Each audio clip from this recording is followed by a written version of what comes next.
નર્મદા જિલ્લામાં ભાજપ પ્રેરિત બુટલેગરો દ્વારા હુમલાનો આક્ષેપ। જિલ્લા પ્રમુખ નિરંજનભાઈ વસાવાનું નિવેદન। નર્મદા જિલ્લાના નાંદોદ તાલુકાના મયાસી ગામ ખાતે યોજાયેલી જનસભા પૂર્ણ કરીને પરત ફરી રહ્યા હતા ત્યારે તેમની કાર પર સંકલિત હુમલો કરવામાં આવ્યો હતોનો ગંભીર આક્ષેપ નર્મદા જિલ્લા કોંગ્રેસ પ્રમુખ નિરંજનભાઈ વસાવાએ કર્યો છે। નિરંજનભાઈ વસાવાના જણાવ્યા મુજબ માયાસી ગામની સીમમાંથી બહાર નીકળ્યા બાદ અને તરોપા નહેર સુધી પહોંચતા માર્ગમાં 3 અલગ અલગ જગ્યાએ મોટો પથ્થરો તેમજ કોઈ તીક્ષ્ણ હથિયાર વડે તેમની કારને નિશાન બનાવવામાં આવી હતી। આ હુમલો આશરે 15 થી 20 જણાની ટોળકી દ્વારા કરવામાં આવ્યો હોવાનું તેઓએ જણાવ્યું। આ ટોળકીમાં દિનેશ બુટલેગર, વિશાલ ઉર્ફે ગાયો, હસમુખભાઈ તથા વિલુભાઈ સહિતના લોકો સામેલ હતા। તેઓ ભારતીય જનતા પાર્ટીના નેતાઓના આશીર્વાદથી ચાલતા બુટલેગર છે। આવા ગંભીર આક્ષેપો પણ જિલ્લા પ્રમુખે કર્યા છે। નિરંજનભાઈ વસાવાના જણાવ્યા મુજબ આ તેમના પરનો ત્રીજો હુમલો છે અને હવે તેમની જાનને સીધું જોખમ છે। તેમણે સ્પષ્ટ ચેતવણી આપી છે કે જો ભવિષ્યમાં તેમના પર કોઈ અનિચ્છનીય ઘટના બને તો તેની સંપૂર્ણ જવાબદારી આ હુમલાખોર બુટલેગરો તથા તેમના સાથે નજબળ સંબંધ રાખતા ભાજપના મોટા નેતાઓની રહેશે। ઘટનાની વિગતો સામે આવતા સ્થાનિક રાજકીય વર્તુળોમાં તીવ્ર ચર્ચાઓ શરૂ થઈ છે જ્યારે પોલીસને આ મામલાની તપાસ માટે માંગ ઉઠવા પામી છે। આજે અમે નર્મદા એસપી સાહેબશ્રીને મળવા આવ્યા કેમ કે આજે તમે જો 2 થી 3 જ દિવસમાં અમારી પર આજે ઘટનાઓ થઈ છે, પથ્થરમારો થયો છે। બુટલેગરો જે ભારતીય જનતા પાર્ટીના ઈશારે ક્યાંક ને ક્યાંક આ બુટલેગરો દ્વારા આવા હુમલાઓ કરવામાં આવે છે।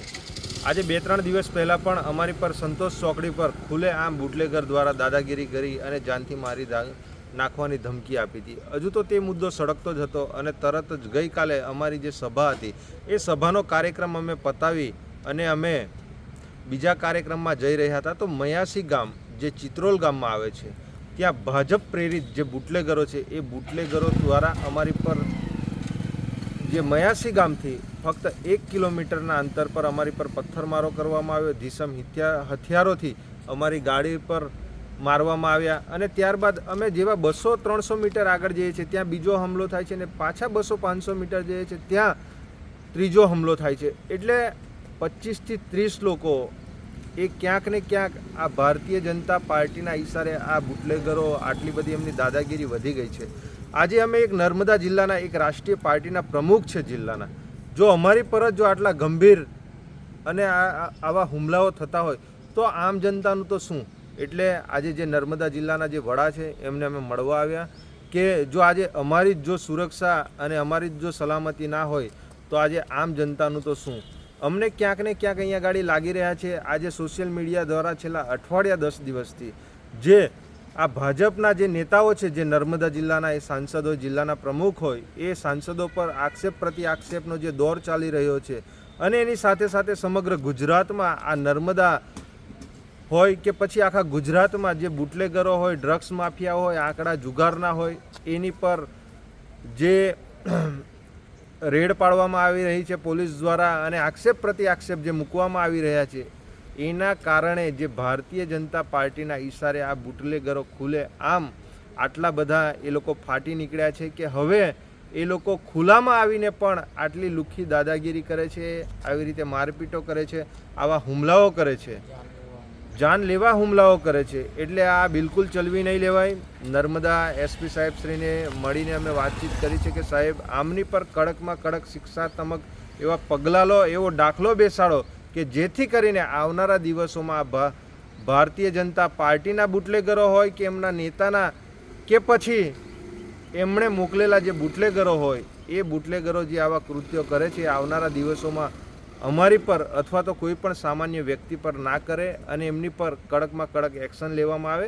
એટલે જિલ્લાની તમામ પોલીસ ટીમને એ બાબતે સૂચના આપવામાં આવે એવી અમે આજે નર્મદા એસપી સાહેબશ્રીને માંગણી કરી છે। અને આવનારા દિવસોમાં જો અમારી પર કોઈ પણ જાતનો હુમલો થશે, કોઈ પણ જાતની ઈજા થશે કે કોઈ પણ જાતનું બીજું કંઈ અમારી પર નુકસાન થશે કે અમારા કાર્યકર્તા પર પણ કંઈ થશે તો આ જે ભાજપ પ્રેરિત જે બુટલેગરો છે અને એની સાથે સાથે જે આ સોશિયલ મીડિયા દ્વારા જે આ આક્ષેપ પ્રતિ આક્ષેપનો જે દોર ચાલી રહ્યો છે એ તમામ ભારતીય જનતા પાર્ટીના એ જિલ્લાના પ્રમુખ હોય, એ નેતાઓ હોય એમની સંપૂર્ણ જવાબદારી રહેશે કે તમે પોલીસ રક્ષણની માંગ કરી છે પોલીસ પાસે? અમે એસપી સાહેબને કીધું છે કે અમને પોલીસ રક્ષણ પણ આપવામાં આવે. આજે અમે રાષ્ટ્રીય પાર્ટીના અને નર્મદા જિલ્લાના પ્રમુખ છે. જો અમારી પર જ આવી રીતે 2 દિવસમાં આવી ગંભીર ઘટનાઓ થઈ છે, અમારી જે આ ફોર્ચ્યુનર ગાડી છે એ ગાડી પર આજે એવા ઘા છે કે આખી જે દરવાજાની જે બાજુમાં છે એ આખી પ્લેટ ફાડી નાખવામાં આવી છે. તો એવા ભીષણ હથિયારોથી આ હુમલાઓ કરવામાં આવ્યા છે, પથ્થરમારો કરવામાં આવ્યો છે. તમને લાગે છે કે આ પૂર્વાયોજિત હતું? બિલકુલ આ એકદમ પૂર્વ આયોજિત પ્લાનિંગ દ્વારા આ કરવામાં આવ્યું હતું. 8 વાગ્યાની ઘટના છે, 8 સાડા 8 વાગ્યાની ઘટના છે. તો ત્યાં ગાડી જે 3 લોકેશન પર જે અમારી પર હુમલો કરવામાં આવ્યો એ એકદમ પ્લાનિંગ અને પૂર્વ આયોજિત આ પ્લાનિંગ કરવામાં આવ્યું હતું. અને રોડની બંને સાઈડ જે થોડા અંતરે 200-500 મીટરના અંતરે એ લોકો ટોળકી બનાવી અને એ લોકો ત્યાં આગળ ઊભા હતા અને એ લોકોએ અમારી પર હુમલો કર્યો છે. નર્મદા જિલ્લાના નાંદોદ તાલુકાના જે મયાસી ગામ છે, ચિત્રોલ મયાસી, ત્યાં ગાડી અમે જનસભાનો કાર્યક્રમ કર્યો હતો. એ કાર્યક્રમ પતાવી અમે 8:30 વાગે પાછા રિટર્ન થયા.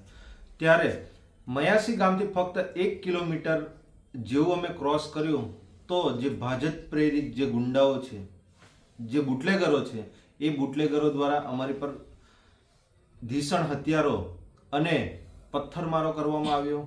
અને એની સાથે સાથે જેવા અમે 200-500 મીટર આગળ જઈએ છીએ ત્યાં અમારી આજુબાજુ બંને સાઈડ પરથી અમારી પર હુમલો કરવામાં આવ્યો. અને પાછા જેવા આગળ અમે જઈએ છીએ 200-300 મીટર ત્યાં પણ હુમલો કરવામાં આવ્યો. એટલે ગઈકાલે અમારી પર 3 વાર હુમલો કરવામાં આવ્યો. આ ખૂબ જ ગંભીર અને એક નિંદનીય બાબત છે. આજે જો આટલી છેલ્લા 2 દિવસમાં અમારી પર તમે જુઓ બુટલેગરો દ્વારા, આ જે ભાજપ પ્રેરિત જે બુટલેગરો છે એ બુટલેગરો દ્વારા ક્યાંક ને ક્યાંક અમારી ઉપર જાનથી મારી નાખવાની ધમકીઓ આપે છે. ખુલ્લેઆમ બુટલેગરો અમને સંતોષ ચોકડી પર રોકી ભર બજારમાં અમને ધમકીઓ આપે છે. અને ગઈકાલે તો 20-25 જણની આખી જે ટુકડી બનાવી બંને સાઈડ પરથી એ લોકોએ અમારી પર હથિયારો દ્વારા અને પથ્થરમારો એ લોકોએ કર્યો છે. પણ આ તો એમ કેમ અમે ત્યાંથી બચી ગયા. અને જેવા અમે પબ્લિકની વચ્ચે થોડા તરોપા ગામ પાસે પહોંચ્યા અને 112 નંબર પર અમે કોલ કરી અને તરત અમે ત્યાં ગાડી પોલીસ મંગાવી. અને જે અમારી પર અમને શંકા છે ત્યાં ગાડી જે બુટલેગરો છે એ બુટલેગર દ્વારા 4-5 દિવસ પહેલા પણ અમારા કાર્યકર જે કણપોર ગામે એ લોકો સભા કરવા ગયા હતા ત્યાં પણ એમની પર પથ્થરમારો અને હુમલો થયો હતો. પણ તે ઘટનાનું અમે વર્ણન નહોતું કર્યું. પણ કાલે જે ઘટના થઈ છે એમાં દિનેશભાઈ બુટલેગર, હસમુખભાઈ, વિલુભાઈ, વિશાલભાઈ જેવા 20-25 લોકો ત્યાં ગાડી એ સ્થળ પર ફૂલ દારૂ પીધેલી હાલતમાં અમારી પર જાનલેવા હુમલો કર્યો છે. આજે અમે નર્મદા એસપી સાહેબ પાસે ગયા અને એસપી સાહેબને કીધું કે આજે અમે એક નેશનલ પાર્ટીના આજે જે નર્મદા જિલ્લાના પ્રમુખ છે, જો અમારી પર જ આટલા 2-3 દિવસમાં આટલા ગંભીર અને આ ભાજપ પ્રેરિત જે બુટલેગરો છે એ બુટલેગરો દ્વારા જે હુમલો થયો છે એ બિલકુલ ચલવી નહીં લેવાય. એની પર કડકમાં કડક એક્શન લેવામાં આવે અને એવો દાખલો બેસાડવામાં આવે કે જેથી કરીને આવનારા દિવસોમાં એક અમારી જેવા પ્રતિનિધિ પણ કોઈ સામાન્ય વ્યક્તિ પર પણ આ બુટલેગરો દ્વારા કે કોઈ અજાણ્યા વ્યક્તિ દ્વારા પણ આવી કોઈ ઘટના ના થાય. જો આજે અમારી જ જાનને જો જોખમ હોય તો આજે સામાન્ય જનતાનું શું? એટલે અમે એસપી સાહેબ શ્રી સાથે વાતચીત કરી છે. એમણે અમે આશ્વાસન પણ આપ્યું છે. અને સાથે સાથે અમને આ જે ઘટના આજે તમે જુઓ ગુજરાતમાં આજે સમગ્ર જિલ્લાઓમાં સમગ્ર વિસ્તારમાં આજે આ દારૂ, જુગાર, આંકડા, ડ્રગ્સ બાબતે છેલ્લા 8-10 દિવસથી આજે બધું ઘટનાક્રમ ચાલી રહ્યો છે. સોશિયલ મીડિયામાં આજે પોલીસો દરેક જગ્યાએ રેડ પાડી રહી છે. તો અમે પણ અહીંના જે સાંસદ છે, અહીંના જે ભારતીય જનતા પાર્ટીના જિલ્લા પ્રમુખ છે અને પ્રતિનિધિઓ છે એમને કીધું હતું કે બુટલેગરોને તમે જ્યાં છારવાનો જે ધંધો કરો છો, એમને તમે જે આશરો આપો છો, આજે એ બુટલેગરો આજે અમારી પર જાનલેવા હુમલો કરે છે. અને આજે આ પોલીસ દ્વારા પણ જે રેડો પાડવામાં આવે છે અને એમનો દારૂ આજે કબજે કરવામાં આવે છે. તો એ બાબતે અમે પણ કીધું હતું કે ક્યાંક ને ક્યાંક ભારતીય જનતા પાર્ટીના જે નેતાઓ દ્વારા આ બુટલેગરોને ખુલ્લેઆમ જે દારૂનો જે આ ધંધો ખુલ્લેઆમ ચાલી રહ્યો છે, આંકડા જુગારનો ધંધો ચાલી રહ્યો છે, એ ધંધાને કંટ્રોલમાં લાવવા માટે અમે એ બાબતે વાત કરી હતી, તો એની જગ્યાએ આજે ભારતીય જનતા પાર્ટીના ક્યાંક ને ક્યાંક ઈશારે આ ખુલ્લેઆમ બુટલેગરો દ્વારા અમારી પર હુમલો થાય છે. અને આવનારા દિવસોમાં જો અમને આ 2 હુમલાઓ થયા છે, આવનારા દિવસોમાં અમારી પર કોઈ પણ જાતનો હુમલો થશે તો જે અત્યારે સોશિયલ મીડિયા પર સાંસદ સભ્ય જોડે, જિલ્લાના પ્રમુખ જોડે જે અમારું આ મીડિયાના માધ્યમથી જે વાર થઈ રહ્યું છે, આક્ષેપબાજી થઈ રહી છે, આવનારા દિવસોમાં અમારી પર જો કોઈ પણ જાતની ઘટના બને છે ગંભીર, એની સંપૂર્ણ જવાબદારી સત્તાધીશ પાર્ટીના જે જવાબદાર નેતાઓ છે એમની રહેશે. અને જે બુટલેગરોએ અમારી પર આ જાનલેવા હુમલો કર્યો છે, આ સંપૂર્ણ જવાબદારી આ તમામ લોકોની રહેશે. દારૂ જુગારની જો આપ વાત કરો તો તમારો ભાઈ ખુદ દારૂમાં પકડાયો હતો, તે બાબતે શું કહેશો તમે? એ ક્યાંક ને ક્યાંક અહીંયા ગાડી અમને લાગી રહ્યું છે કે આજે અમે જે સોશિયલ મીડિયામાં આમ આદમી પાર્ટીમાં દિવસે ને દિવસે જે અમારી આ લોકચાહના વધી રહી છે, અને સાથે સાથે આમ આદમી પાર્ટીમાં ભારતીય જનતા પાર્ટી અને કોંગ્રેસનો છેડો ફાડીને આજે સ્વયંભૂ લોકો અમારી સાથે જોડાઈ રહ્યા છે, તો આડકતરી રીતે આ કોઈક ને કોઈક આ પ્લાનિંગ દ્વારા અમારા ભાઈને ટાર્ગેટ કરી અને અમારું અને ચૈતરભાઈનું નામ ખરડાવવા માટે આજે તમે જો સોશિયલ મીડિયામાં છેલ્લા 3-4 દિવસથી આજે સોશિયલ મીડિયામાં ચાલતું હતું, નથી ચૈતરભાઈ કોઈ 2 નંબરના ધંધા કરતા કે નથી નિરંજન વસાવા 2 નંબરના ધંધા કરતા, પણ ક્યાંક ને ક્યાંક આજે ઉમરગામથી અંબાજી હોય સમગ્ર ગુજરાતમાં આ ભારતીય જનતા પાર્ટીના જે નેતાઓ છે એ ક્યાંક ને ક્યાંક ચૈતરભાઈની છબી, અમારી છબી અને બીજા ઘણા બધા નેતાઓની છબી બગાડવાનો આ પ્રયાસ કરી રહી છે. કેમ કે આવનારા દિવસોમાં તાલુકા પંચાયત, જિલ્લા પંચાયત અને નગરપાલિકાની ચૂંટણીઓ આવી રહી છે. આ ભારતીય જનતા પાર્ટીએ છેલ્લા 30-35 વર્ષમાં જે કામો કર્યા નથી, જે વાયદાઓ આપ્યા હતા એ વાયદાઓ પૂરા થયા નથી, એના લીધે ક્યાંક ને ક્યાંક લોકો આમ આદમી પાર્ટીનો ખેસ ધારણ કરી રહ્યા છે. એટલે અમારું મનોબળ ક્યાંક ને ક્યાંક ઘટાડવા માટે અને અમારી જે લોકચાહના દિવસે ને દિવસે જે વધી રહી છે એને ક્યાંક ને ક્યાંક અમારો અવાજ દબાવવા માટે આ ભારતીય જનતા પાર્ટી જે આ ષડયંત્ર કરી રહી છે, પણ અમારો અવાજ તમે જેટલો દબાવવાનો પ્રયત્ન કરશો એટલો અમે બુલંદ અવાજથી અમે પ્રજાની સામે જવાના છીએ. તમે અમારી પર આક્ષેપ પ્રતિ આક્ષેપ કરશો, અમે એવા કોઈ 2 નંબરના ધંધા કરતા નથી. એટલે તમે અમારી પર જે આ જાનલેવા હુમલો કરો છો, આવનારા દિવસોમાં સંપૂર્ણ જવાબદારી નર્મદા જિલ્લાના જે ચૂંટાયેલા પ્રતિનિધિઓ છે એમની રહેશે અને આ બુટલેગરોની રહેશે. પોલીસ ફરિયાદની વાત કરીએ તો પોલીસ ફરિયાદ કરવામાં આવી છે ગઈકાલ રાતે?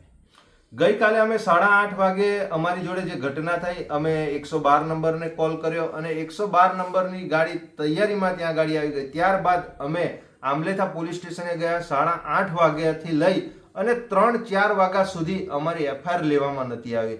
એટલે ક્યાંક ને ક્યાંક આજે નર્મદા પોલીસ પણ એક રીતે લાગી રહી છે. બુટલેગરો દ્વારા એ હપ્તા લેવામાં આવી રહ્યા છે અને એમને છારવવાનો ધંધો આ ભારતીય જનતા પાર્ટીના નેતાઓ કરી રહ્યા છે. કેમ કે એમને પણ ક્યાંક ને ક્યાંક ટકાવારી જઈ રહી છે, મહિને હપ્તાઓ જઈ રહ્યા છે. એના લીધે એ લોકોએ અમારી એફઆઈઆર 3:30 થી 4 વાગે લીધી છે. ઓકે.